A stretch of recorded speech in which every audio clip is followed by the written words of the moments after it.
साल 2025 का अंत। क्या कमाल का वक्त था। पूरी दुनिया में हलचल मची हुई थी। कुछ ऐसे बड़े बड़े स्ट्रैटेजिक अलायंसेस हुए, तो कुछ ऐसी अनोखी खोजें भी हुईं जिनके बारे में कभी सोचा नहीं गया था। ये कुछ महीने ना वाकई में बहुत खास थे। चलिए जानते हैं क्यों। तो सवाल ये उठता है कि इतनी सारी घटनाओं के बीच वो कौन सी कहानियां थीं जो आने वाले वक्त की शक्ल तय करने वाली थीं। हम सितंबर से नवंबर 2025 की उन खास घटनाओं पर नजर डालेंगे जो हमारी दुनिया की कहानी बयां कर रही हैं। तो चलिए अपनी बात शुरू करते हैं भारत के बढ़ते ग्लोबल दबदबे से। ये वो दौर था जब देश ने न सिर्फ दुनिया के साथ अपने रिश्ते मजबूत किए, बल्कि अपनी बढ़ती ताकत का एक साफ इशारा भी दिया।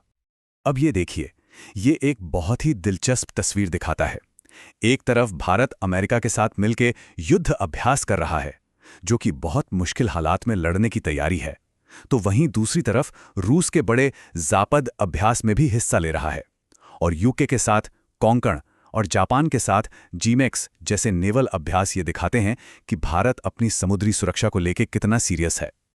तो ग्लोबल स्टेज पर इस बढ़ती हुई ताकत का मतलब क्या है, इसे एक नंबर से समझते हैं। 77 ये 2025 के हेनले पासपोर्ट इंडेक्स में भारत की रैंक है, और ये दुनिया में हमारे असर का एक बहुत बड़ा सिंबल है। तो रैंक 77 का मतलब हुआ कि भारतीय नागरिक 57 देशों में बिना वीजा के जा सकते हैं। अब देखिए, ये सिर्फ एक नंबर नहीं है। ये दिखाता है कि लोगों के लिए दुनिया में घूमना फिरना कितना आसान हुआ है और हमारे डिप्लोमेटिक रिश्ते कितने मजबूत हो रहे हैं। ये नंबर बताता है कि भारत दुनिया से कैसे जुड़ रहा है, एक एक देश करके। और ये जो बढ़ता हुआ असर है ना, वो सिर्फ डिप्लोमेसी तक ही नहीं है। WDMA 2025 की रैंकिंग के हिसाब से इंडियन एयरफोर्स दुनिया की तीसरी सबसे ताकतवर एयरफोर्स है, सिर्फ अमेरिका और रूस से पीछे। ये हमारी मिलिट्री पावर का एक बहुत बड़ा सबूत है।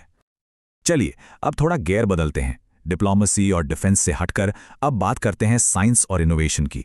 2025 के आखिर में कुछ ऐसी हैरत अंगेज खोजें हुईं जो एक तरफ तो हमें ब्रह्मांड के रहस्यों तक ले गईं और दूसरी तरफ जिंदगी बचाने वाली कामयाबियों तक।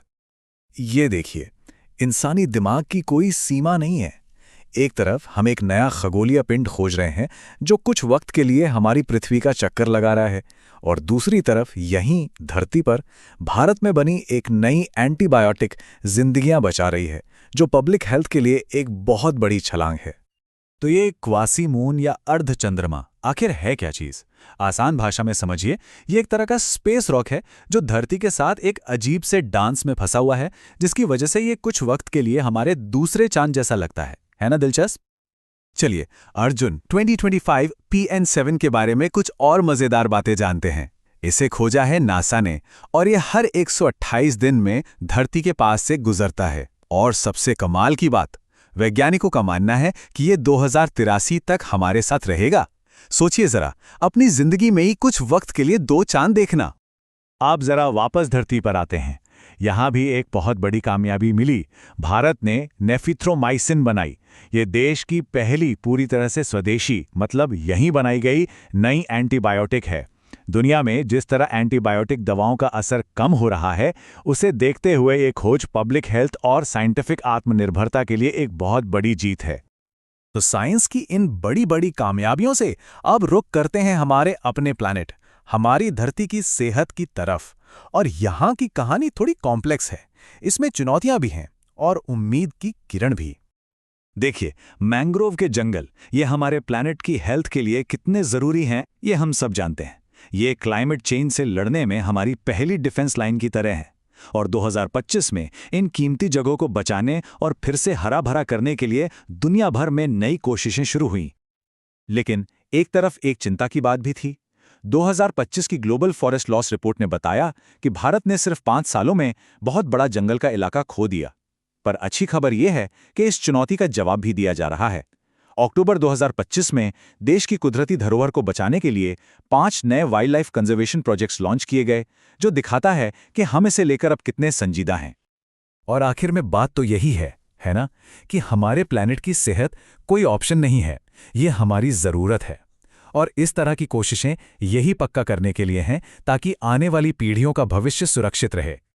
चलिए अब आखिर में एक नज़र डालते हैं कुछ उन लोगों और उन लम्हों पर जिन्होंने 2025 के आखिर में कल्चर, साइंस और स्पोर्ट्स में धूम मचा दी। ये इंसानी जज्बे और मेहनत का जश्न है। नोबेल प्राइज हमेशा से ही इंसानी कामयाबी का सबसे बड़ा सम्मान रहा है और 2025 में भी इन कमाल के लोगों ने इसे जीता। इन्होंने हमारी दुनिया की समझ को और बढ़ाया, चाहे वो हमारे इम्यून सिस्टम के रहस्य हों या फिर क्वांटम फिजिक्स की नई खोजें। और स्पोर्ट्स में तो जश्न का माहौल था। इंडियन मेंस हॉकी टीम ने सुल्तान ऑफ जौहर कप जीत लिया, वो भी ऑस्ट्रेलिया को एक जबरदस्त फाइनल में हराकर। वाकई क्या शानदार जीत थी। और सिर्फ सीनियर ही नहीं, हमारी अगली पीढ़ी भी पीछे नहीं थी।